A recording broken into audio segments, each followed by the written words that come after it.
은퇴 후 많은 사람들이 꿈꾸는 노후는 평화로운 휴식입니다.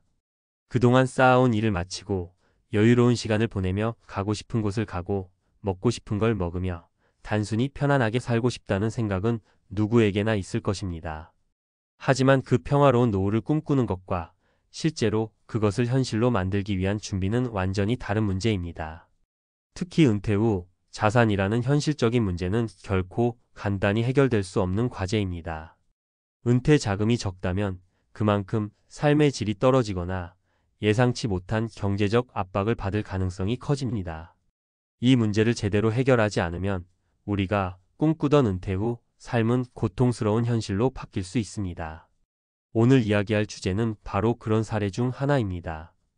8천만 원의 자산으로 은퇴 후 살아가려던 60대 부부의 이야기인데요. 이 부부는 그동안 계획적으로 준비한 자금을 가지고 은퇴 후 새로운 삶을 시작하려 했지만 그들의 선택이 예기치 않은 위험을 초래하게 됩니다.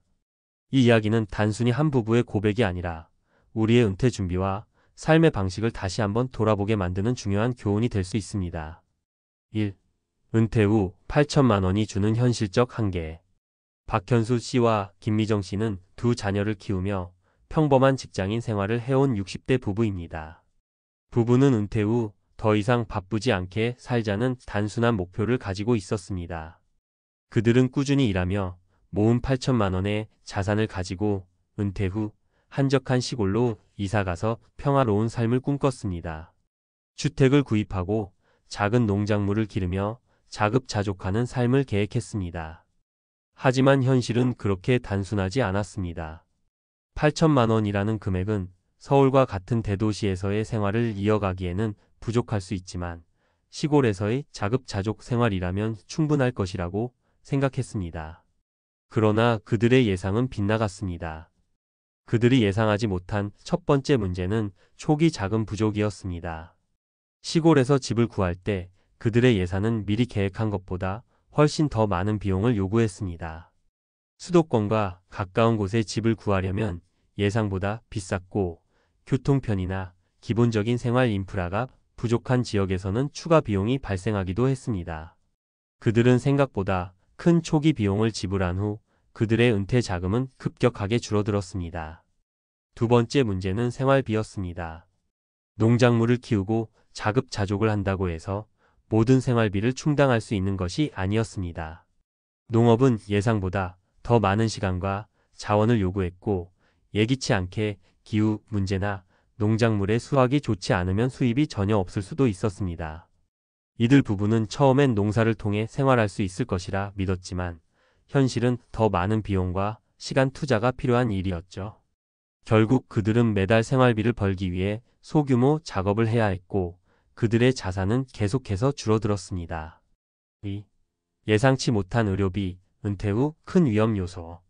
박현수 씨와 김미정 씨는 건강하게 은퇴 후 여유로운 생활을 할 수 있을 것이라고 생각했습니다. 그러나 한 가지 큰 문제를 놓쳤습니다. 바로 의료비였습니다. 특히 은퇴 후에는 예기치 않게 발생하는 건강 문제로 인해 의료비 지출이 급증할 수 있다는 점을 간과한 것이죠.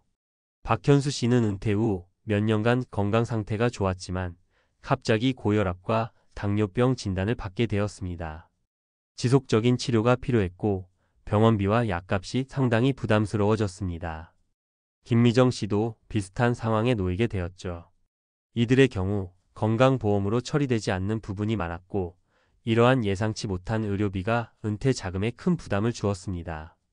그들이 처음 계획했던 은퇴 생활은 점차 변해갔습니다. 약값과 병원비는 매달 고정적인 지출이 되었고 그들의 8천만 원은 그렇게 점점 더 빠르게 소진되었습니다. 그리고 건강 문제로 인해 농작물 수확에도 영향을 미치게 되었습니다. 결국 그들은 의료비와 생활비를 충당하기 위해 대출을 받기도 했고 계획했던 자급자족 생활은 무산되었습니다. 3. 은퇴 후 예기치 않은 경제적 압박 대출과 부채. 박현수 씨와 김미정 씨는 은퇴 후 한때의 이른바 행복한 노후를 꿈꾸며 8천만 원을 시작 자본으로 삼았습니다. 하지만 그들이 은퇴 후 마주한 현실은 자산을 단순히 보유한다고 해서 안정적인 삶을 보장해주지 않는다는 사실이었습니다. 그들의 경우처럼 8천만 원이라는 자산만으로는 기본적인 생활을 유지하는 것조차 어렵습니다.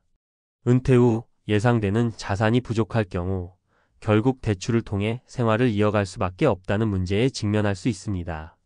이들은 처음에는 추가적인 대출을 받지 않겠다고 결심했지만 예기치 않은 비용 지출이 계속 이어지면서 결국 은퇴 자금을 전부 소진하게 되었습니다. 더 이상 자산으로 생활을 유지할 수 없게 된 그들은 은퇴 후 몇 년 만에 대출을 받게 되었고 이로 인해 경제적인 압박을 더욱 강하게 느끼게 되었습니다. 4. 전문가의 인사이트 은퇴 준비의 중요성. 박현수 씨와 김미정 씨의 사례에서 우리가 배울 수 있는 중요한 교훈은 은퇴 준비는 단순한 자산 관리만이 아니라 다양한 변수에 대한 준비라는 점입니다. 많은 사람들이 은퇴 후 자산으로 안전하고 여유로운 삶을 계획하지만 예상치 못한 비용이나 의료비 등 다양한 변수를 고려하지 않으면 그 계획은 쉽게 무너질 수 있습니다. 전문가들은 은퇴 후 자산이 부족한 경우 그 자산을 어떻게 배분할 것인가가 중요하다고 말합니다. 8천만 원 정도의 자산으로 은퇴 후 생활을 이어가려면 그 자산을 신중하게 운용해야 하며 장기적인 계획을 세워 안정적인 수익원을 확보하는 것이 필수적입니다. 먼저 연금을 적극적으로 활용하는 것이 좋습니다. 국민연금, 퇴직연금 외에도 개인연금에 가입하여 매달 일정한 수입을 확보할 수 있도록 해야 합니다. 또한 예기치 않은 의료비 지출에 대비해 실손보험과 치매보험 등 보험 상품에 가입하는 것도 중요한 전략입니다. 마지막으로 자산을 여러 곳에 분산 투자하는 것도 매우 중요합니다. 주식이나 펀드, 부동산, 고정수익 자산 등 다양한 자산군에 투자함으로써 안정적인 수익을 기대할 수 있습니다. 결론 은퇴 후 자산 관리의 중요성. 박현수 씨와 김미정 씨의 이야기는 많은 사람들에게 경각심을 일깨워 줍니다. 은퇴 준비는 단지 돈을 모은다는 것 이상의 준비가 필요합니다. 예상치 못한 변수들 예를 들어 의료비, 생활비 증가, 대출 문제 등에 대한 준비가 부족하면 은퇴 후의 삶은 우리가 꿈꾸던 것과는 전혀 다른 현실이 될 수 있습니다. 우리는 모두 은퇴 후 평화롭고 안정적인 삶을 원합니다. 하지만 그 삶을 실현하려면 철저한 준비와 계획이 필요합니다. 여러분도 박현수 씨와 김미정 씨처럼 지금부터라도 은퇴 후의 삶을 위한 계획을 세우고 다양한 변수를 고려한 준비를 시작해보세요. 은퇴 후 8천만 원, 60대 부부의 선택이 이렇게 위험할 줄이야. 전문가의 시각으로. 앞서 박현수 씨와 김미정 씨의 사례를 통해 은퇴 후 자산 관리의 중요성과 단순히 자산만 모은다고 해서 안전한 노후를 보장할 수 없다는 점을 살펴봤습니다. 하지만 그들이 겪은 현실을 더 깊이 이해하고 우리가 실제로 어떻게 준비할 수 있을지 구체적인 실용적인 정보와 팁을 제공할 필요가 있습니다. 은퇴 후 자산 8천만 원으로 안전한 노후를 보장하려면 어떻게 해야 할까요? 이제부터 그들이 겪은 문제를 해결할 수 있는 구체적인 전략과 전문가의 조언을 바탕으로 실용적인 팁을 나누어 보겠습니다. 1. 은퇴 자산 배분 다양한 자산군에 나누어 투자하기. 먼저 8천만 원의 자산을 어떻게 배분할지에 대한 전략이 중요합니다. 박현수 씨와 김미정 씨처럼 은퇴 후 자산이 부족할 경우 자산을 효율적으로 배분하는 것이 큰 차이를 만들 수 있습니다. 한 가지 중요한 점은 은퇴 자금이 부족하면 위험을 최소화하면서 안정적인 수익을 추구해야 한다는 것입니다. 자산을 한 곳에 집중 투자하는 것은 위험할 수 있습니다. 전문가들은 일반적으로 은퇴 후 자산 배분을 다음과 같이 추천합니다. 고정수익 자산 예금, 채권, 국채 등 40%. 은퇴 후 자산으로 8천만 원 중 약 40%인 3,200만 원을 고정수익 자산에 투자하는 것이 좋습니다. 예를 들어 은행 예금이나 국채, 공사채에 투자하면 일정한 이자를 받을 수 있습니다. 1년 금리가 약 2%라고 가정했을 때 3,200만 원을 예금에 넣으면 연 64만 원 정도의 수익이 발생합니다. 고정된 수익을 보장하는 자산은 변동성이 적어 안정적인 생활을 위한 기초 자산으로 활용할 수 있습니다. 주식 펀드 20%, 나머지 20%인 1,600만 원은 배당주나 글로벌 펀드에 투자해 볼 수 있습니다. 은퇴 후 자산이 부족하다고 해서 주식이나 펀드 투자를 전혀 하지 않는 것은 오히려 더 위험할 수 있습니다. 주식은 단기적인 변동성이 크지만 장기적인 성장 가능성이 있습니다. 특히 배당주는 주식 투자의 안정성을 높여줄 수 있기 때문에 추천할 만한 투자처입니다. 예를 들어 주식시장에서 배당금을 지급하는 기업에 투자하면 매년 일정 금액의 배당금을 받을 수 있습니다. 연 4%의 배당 수익률을 기대할 수 있다고 가정하면 1,600만 원으로 약 64만 원의 수익을 추가로 얻을 수 있습니다. 부동산 20%. 부동산은 안정적인 수익을 제공하는 자산으로 특히 은퇴 후 자산을 쌓고 싶은 분들에게 유효한 전략입니다. 8천만 원의 자산을 가진 경우 직접적인 부동산 구매는 어려울 수 있지만 REITs 부동산 투자 신탁나 소액 부동산 투자를 통해 부동산에서 발생하는 수익을 일부 배분받을 수 있습니다. 예를 들어 REITs에 투자하면 매월 임대 수익을 배당 형태로 받을 수 있습니다. REITs는 주식처럼 거래가 가능하고 여러 부동산 자산에 분산 투자하는 형태이므로 리스크가 분산되면서 안정적인 수익을 기대할 수 있습니다. 유동성 자산 20%. 마지막으로 20%인 1,600만 원은 유동성 자산으로 두는 것이 좋습니다. 즉, 현금성 자산을 마련해 놓는 것입니다. 예기치 못한 의료비나 생활비 증가, 갑작스러운 사고 등에 대비해 유동성 자산은 항상 확보해 두는 것이 필요합니다. 예를 들어 MMF 머니 마켓 펀드나 단기 예금 같은 자산을 활용할 수 있습니다. 이렇게 확보한 현금은 긴급한 상황에서 바로 사용할 수 있으므로 안전망 역할을 합니다. 2. 연금 활용 꾸준한 수입을 위한 연금 전략.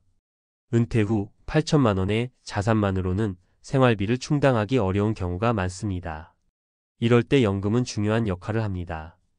특히 연금은 정기적인 수입을 제공하므로 안정적인 노후 생활을 가능하게 만듭니다.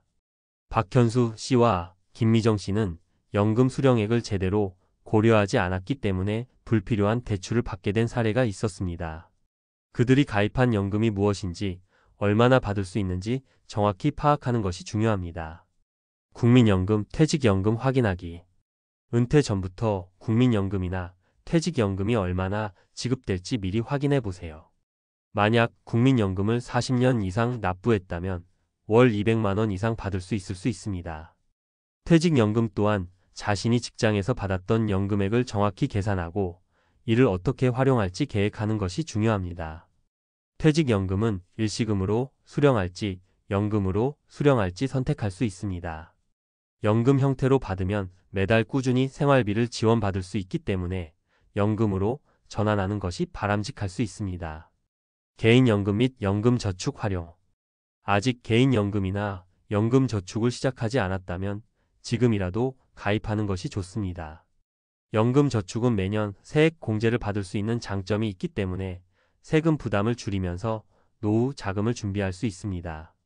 예를 들어 월 30만 원씩 5년간 납입하면 약 2천만 원의 자산을 추가로 확보할 수 있습니다. 3. 의료비 관리. 은퇴 후 건강을 위한 준비. 은퇴 후 가장 중요한 준비 중 하나는 바로 의료비 관리입니다. 건강은 예상치 못한 지출을 일으킬 수 있기 때문에 은퇴 후 예기치 않은 의료비에 대비하는 것이 필수적입니다. 박현수 씨와 김미정 씨의 사례에서도 보듯이 고혈압이나 당뇨병 같은 만성질환은 지속적으로 치료비가 들어가므로 의료비에 대한 충분한 준비가 필요합니다. 실손보험 가입. 실손보험은 병원비를 보장해 주므로 갑작스러운 병원비 지출을 줄일 수 있습니다. 예를 들어 병원에 가서 치료를 받으면 실손보험을 통해 치료비의 대부분을 보장받을 수 있습니다. 은퇴 후 예상되는 의료비를 줄이려면 실손보험 가입은 꼭 고려해야 합니다. 치매보험 및 장기요양보험 고려. 또한 치매나 장기요양보험은 은퇴 후 특히 중요한 보험입니다. 치매에 걸리면 장기적으로 요양비가 필요하고 이를 대비하는 보험을 준비해두면 큰 도움이 됩니다. 치매보험은 은퇴 후 발생할 수 있는 큰 의료비 부담을 덜어줄 수 있습니다. 4.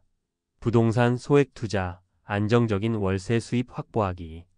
부동산은 여전히 은퇴 후 안정적인 소득원을 마련할 수 있는 중요한 자산입니다. 하지만 8천만 원으로는 직접적인 부동산 구매는 어렵습니다. 대신 소액 부동산 투자나 REITs 부동산 투자 신탁을 고려할 수 있습니다. 소액으로 부동산에 투자할 수 있는 방법으로는 REITs나 PEP 부동산 투자 플랫폼이 있습니다. 예를 들어 REITs에 투자하면 매월 임대 수익을 배당으로 받을 수 있습니다. 매달 일정한 수입을 기대할 수 있는 장점이 있죠.